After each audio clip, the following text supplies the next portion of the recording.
Bienvenue aujourd'hui dans Jouets de correspondance, une activité sociale et créative où deux personnes de sexes différents échangent anonymement des lettres afin de développer une relation basée sur le respect, la compréhension et le partage d'idées. Comme nous l'avons dit, ce n'est pas une question de temps, mais de capacité. Nous avons ainsi réussi à trouver des personnes ayant la capacité de participer à cette deuxième édition. Aujourd'hui, nous allons vous présenter l'une de ces correspondances sous forme de télé-réalité. Suivons cela ensemble.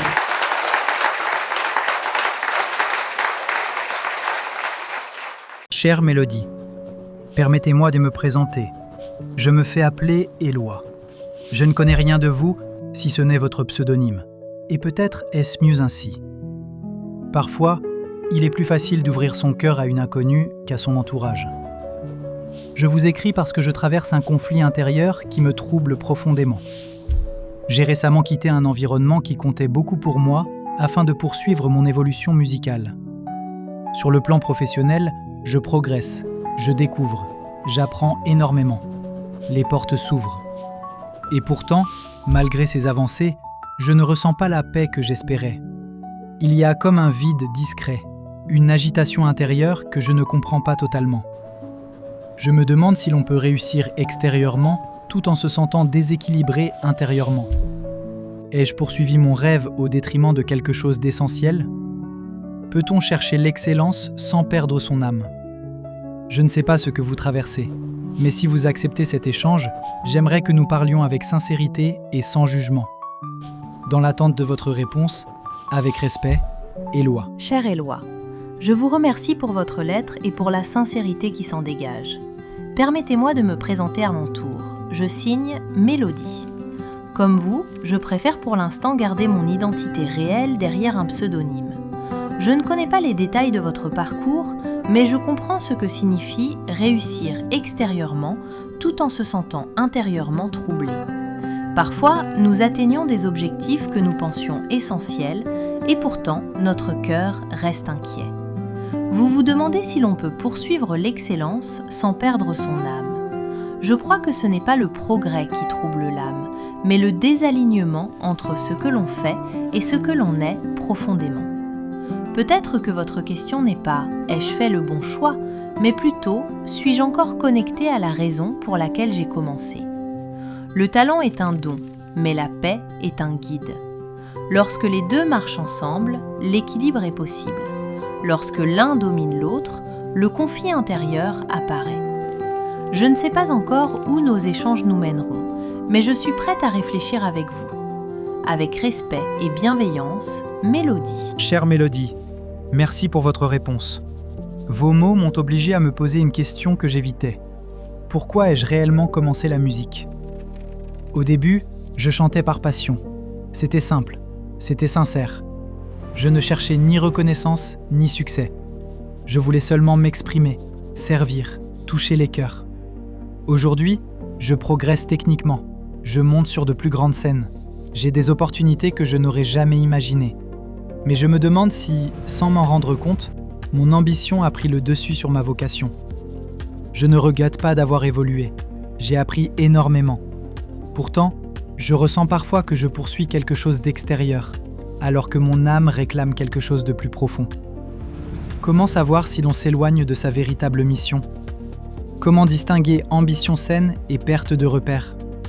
Je ne connais toujours rien de votre parcours, mais j'ai l'impression que vous comprenez ce tiraillement entre talent et paix intérieure. Dans l'attente de vous lire, avec sincérité, Éloi. Cher Éloi, votre dernière lettre m'a profondément touchée, car vos questions résonnent avec mon propre combat intérieur. Il est temps que je vous partage mon histoire.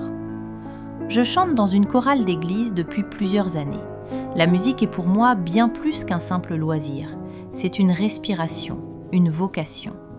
Beaucoup me disent que j'ai un talent particulier, une voix qui pourrait aller plus loin. Pourtant, malgré mon engagement et mes efforts, je n'ai jamais vraiment eu l'occasion d'exprimer pleinement ce que je porte en moi. On me laisse chanter en groupe, mais rarement seule. On m'encourage à être patiente, à rester humble, à attendre le bon moment. Parfois, je me demande si ce moment viendra réellement. Je ressens en moi un potentiel qui ne demande qu'à s'exprimer, mais j'ai peur que vouloir plus soit perçu comme de l'orgueil. Contrairement à vous, je n'ai pas quitté mon environnement, je suis restée, mais je lutte intérieurement. Dois-je accepter cette attente comme une formation du caractère ou dois-je chercher ailleurs l'espace pour déployer ce que Dieu a mis en moi ? Vous parlez d'ambition et de vocation. Moi, je me demande si mon silence actuel est une sagesse ou une peur déguisée. Peut-être que vous êtes parti trop vite et que je reste trop immobile. Peut-être que la vérité se trouve entre les deux, avancer, mais sans se couper de sa source. Je crois que la mission ne disparaît pas lorsque l'on change de cadre. Elle disparaît seulement lorsque l'on oublie pourquoi on chante. Continuons à chercher l'équilibre, non entre succès et spiritualité, mais entre talent et fidélité à soi-même. Avec sincérité, Mélodie. Chère Mélodie, merci pour votre sincérité. En lisant votre histoire, j'ai compris quelque chose d'important. Nous sommes tous les deux face à un déséquilibre, mais dans des directions opposées. Vous avez peur de paraître ambitieuse en voulant exprimer votre talent. Moi, j'ai peur d'avoir laissé l'ambition prendre trop de place. Vous attendez une opportunité. Moi, je me demande si j'ai quitté trop vite le lieu où j'ai été formé. Je crois que le vrai danger n'est ni de partir, ni de rester. Le danger, c'est d'agir par peur, partir par frustration, rester par crainte du jugement. Vous avez un talent. Si Dieu vous l'a confié, ce n'est pas pour qu'il reste caché indéfiniment.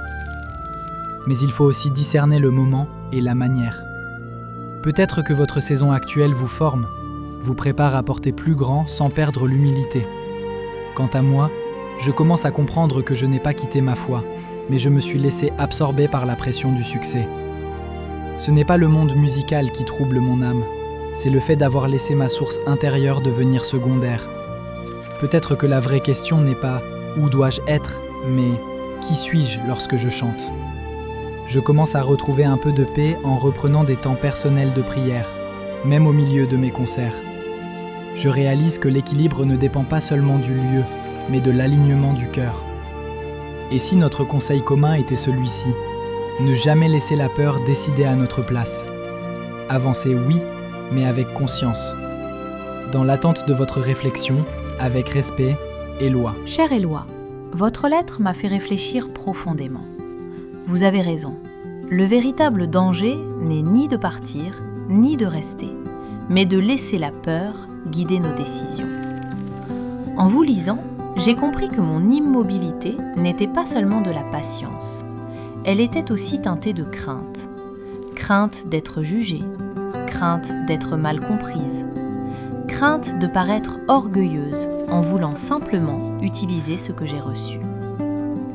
Vous m'avez fait réaliser que l'humilité ne signifie pas se cacher. Elle signifie rester fidèle à l'intention du cœur. Si mon désir d'aller plus loin vient d'un besoin de reconnaissance, alors il est dangereux. Mais s'il vient d'un appel intérieur sincère, alors le refuser serait presque une ingratitude. Votre question « Qui suis-je lorsque je chante ?» m'a touchée. Lorsque je chante seule chez moi, je me sens libre, alignée, habitée d'une paix profonde. C'est peut-être cela, le signe que mon talent ne doit pas rester confiné à la peur. Vous avez retrouvé un peu d'équilibre en vous reconnectant à votre source. Peut-être que moi aussi, je dois d'abord m'assurer que mon cœur est stable avant de chercher une scène plus grande. Je crois que nous apprenons tous les deux la même leçon. Le talent doit être guidé par la paix et la paix ne doit pas étouffer le talent. Merci pour votre honnêteté. Nos échanges m'aident à avancer sans précipitation, mais sans paralysie non plus. Avec gratitude, Mélodie. Chère Mélodie, nos échanges me font comprendre que nos luttes ne sont pas des obstacles, mais des ajustements nécessaires. Vous m'avez aidé à mettre des mots sur ce que je vivais. Depuis notre dernière lettre, j'ai pris une décision importante. Je n'abandonne pas le groupe musical, mais je refuse désormais de laisser ma carrière définir mon identité. J'ai commencé à poser des limites. J'ai repris des temps de silence, de réflexion, même au milieu de mes répétitions et de mes concerts. Étrangement, plus je me reconnecte à ma source intérieure, plus ma musique devient authentique. Je ne chante plus pour impressionner, je chante pour transmettre. Je réalise que le problème n'était pas d'avoir quitté l'église, mais d'avoir oublié pourquoi j'avais commencé à chanter. Ce n'est pas le lieu qui sanctifie la musique, c'est l'intention du cœur. Et vous, Mélodie, avez-vous commencé à franchir un pas ? Avez-vous osé exprimer votre désir d'être davantage mise en avant ? Ou peut-être avez-vous commencé à créer en dehors du cadre qu'on vous impose ? Je crois que votre talent ne demande pas seulement une scène, il demande du courage. Peut-être que la paix que je cherchais ne consistait pas à revenir en arrière, mais à avancer sans me perdre. Je suis curieux de savoir où vous en êtes. Avec confiance, Éloi. Chère Éloi, votre décision m'a profondément inspirée. Vous avez choisi l'équilibre plutôt que l'extrême, et cela demande une grande maturité. Vous avancez sans renier vos racines. C'est une belle leçon. De mon côté, j'ai aussi fait un petit pas, mais un pas courageux. J'ai demandé un entretien avec le responsable de la chorale. Je lui ai exprimé, avec respect, mon désir de servir davantage, de mettre ma voix au service autrement si l'occasion se présentait. Ce n'était ni une revendication, ni une exigence. C'était une conversation honnête. Je ne sais pas encore ce que cela donnera, mais pour la première fois, je n'ai pas parlé avec peur. J'ai parlé avec paix. Parallèlement, j'ai commencé à enregistrer des chants chez moi. Pas pour les publier immédiatement, mais pour développer ma confiance, pour entendre ma propre évolution. J'ai compris que l'on peut créer sans attendre une validation extérieure. Vous avez raison, le lieu ne définit pas l'authenticité, c'est l'intention qui le fait. Je crois que nous apprenons tous deux à ne plus opposer ambition et spiritualité. L'un peut nourrir l'autre, si le cœur reste aligné. Merci pour cet échange. Il m'a donné l'audace que je n'osais pas reconnaître. Avec sérénité, Mélodie. Chère Mélodie, en relisant toutes nos lettres, je mesure le chemin parcouru. Nous avons commencé dans le doute, l'inquiétude et le tiraillement intérieur. Aujourd'hui, je ressens une paix que je n'avais pas au début de notre correspondance. Vous avez osé parler. J'ai osé me recentrer. Vous avez choisi le courage sans arrogance. J'ai choisi l'ambition sans perdre mon âme. Je crois que la conclusion que nous pouvons tirer est simple mais profonde. Le talent n'est pas un rival de la spiritualité. Il en est une expression. Ce qui trouble l'âme, ce n'est pas le progrès, mais la perte d'alignement. Nous avons compris que rester immobile par peur est aussi risqué que courir sans direction. L'équilibre se trouve dans la fidélité à notre appel intérieur. Continuez à cultiver votre voix, Mélodie. Qu'elle s'élève dans l'église ou ailleurs, si votre cœur reste sincère, elle portera du fruit. Quant à moi, je poursuis ma route musicale, mais désormais avec une conscience renouvelée. Ma valeur ne dépend pas des applaudissements. Merci pour cet échange honnête. Il m'a aidé à retrouver ma paix. Que votre talent s'épanouisse sans étouffer votre sérénité. Avec reconnaissance, Éloi. Chère Éloi, votre dernière lettre m'a émue. En relisant notre correspondance, je réalise que nous avons tous les deux grandi à travers ces échanges. Nous ne cherchions pas seulement des réponses, mais un équilibre. Vous avez appris à avancer sans vous perdre. J'ai appris à oser sans me justifier. Je comprends maintenant que Dieu ne nous donne pas un talent pour qu'il reste caché, mais pour qu'il soit exercé avec responsabilité. L'humilité ne consiste pas à se taire, mais à garder un cœur pur lorsque l'on s'exprime. De la même manière, réussir n'est pas trahir sa foi tant que l'on reste connecté à sa source. Notre conclusion pourrait être celle-ci. Le succès extérieur n'a de valeur que si l'âme reste en paix. Et la paix intérieure ne doit jamais devenir une excuse pour enterrer ses dons. Merci de m'avoir encouragé sans me pousser, conseillé sans me juger. Nos lettres ont été un miroir honnête.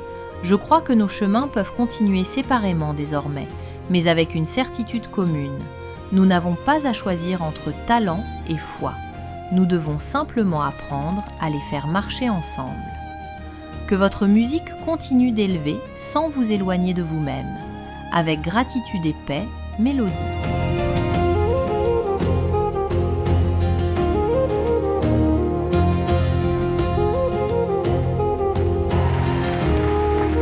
Congratulations on a wonderful performance.